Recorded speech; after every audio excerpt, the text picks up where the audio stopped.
जब रोहिदास को डसता है, जब रोहिदास को डसता है तो छोटे छोटे अबूद बालक अपनी माता से आकर कहते हैं, हे माता, आज तो आपका पुत्र मारा गया। तो माता तारामती उड़ती हुई, बिलखती हुई, पड़ते हुई अपने पुत्र के पास चले जाते हैं, अपने पुत्र को उठा लेते हैं, अपनी गोदी में रख लेते हैं, रुदन कर रही है। उस पुत्र को लेकर कहाँ जा रही है?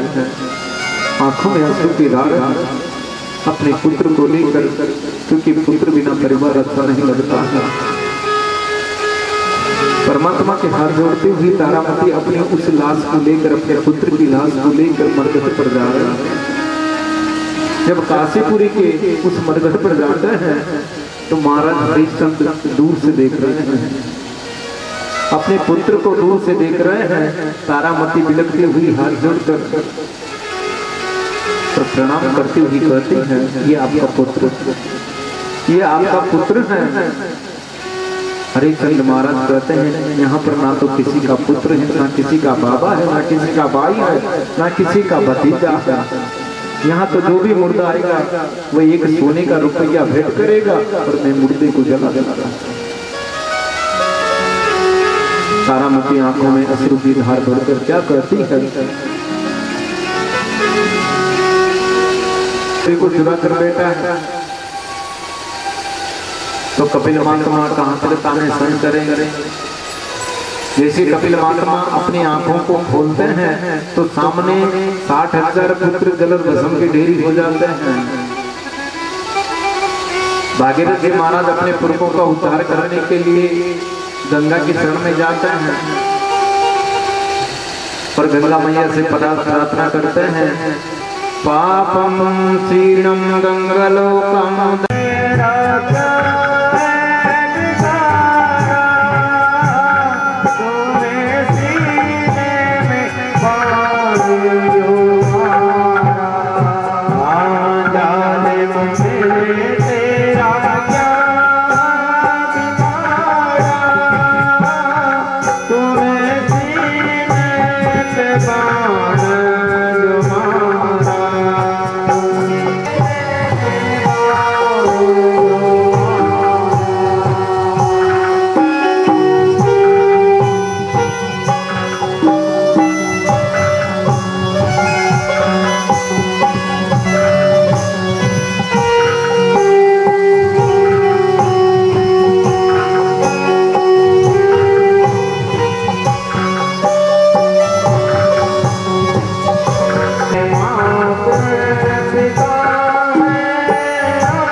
बेसुध होकर भूमि पर पड़ा हुआ है, मुझसे हाथ से तुम हाथ पुकार रहा है, जल ग्रहण करवा देना, ये कहकर और अपने प्राणों को छोड़ देता है। उस पात्र को लेकर जब माता के पास जाता है तो अंधी माता पिता बैठे हुए हैं। माता सत्यवती कहती है दशरथ जी महाराज से, मेरा पुत्र कहाँ है? अरे बेटा श्रवण कुमार,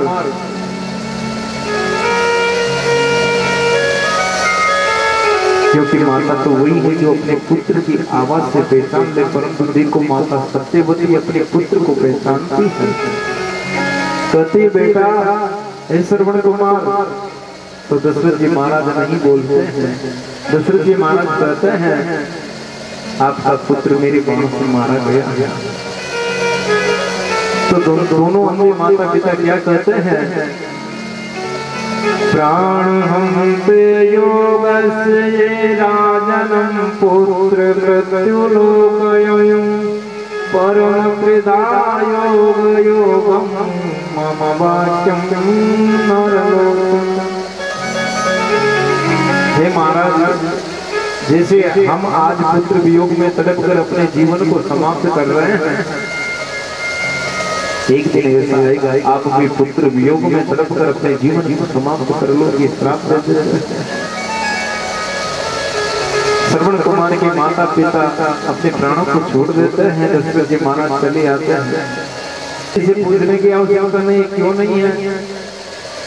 क्योंकि एक दिन में हर दिन 12 बजे, 11:30 बजे से 12:30 बजे अभिजित मुहूर्त आता है, उसमें कोई भी काम कर सकते हैं।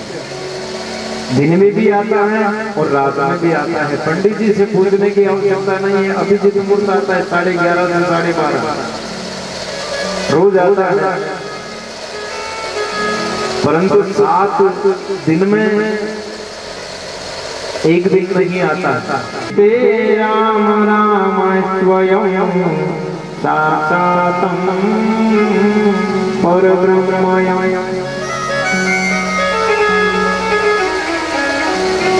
कौशल्या जी के जो पुत्र जन्म हुआ है उसका नाम क्या रहेगा?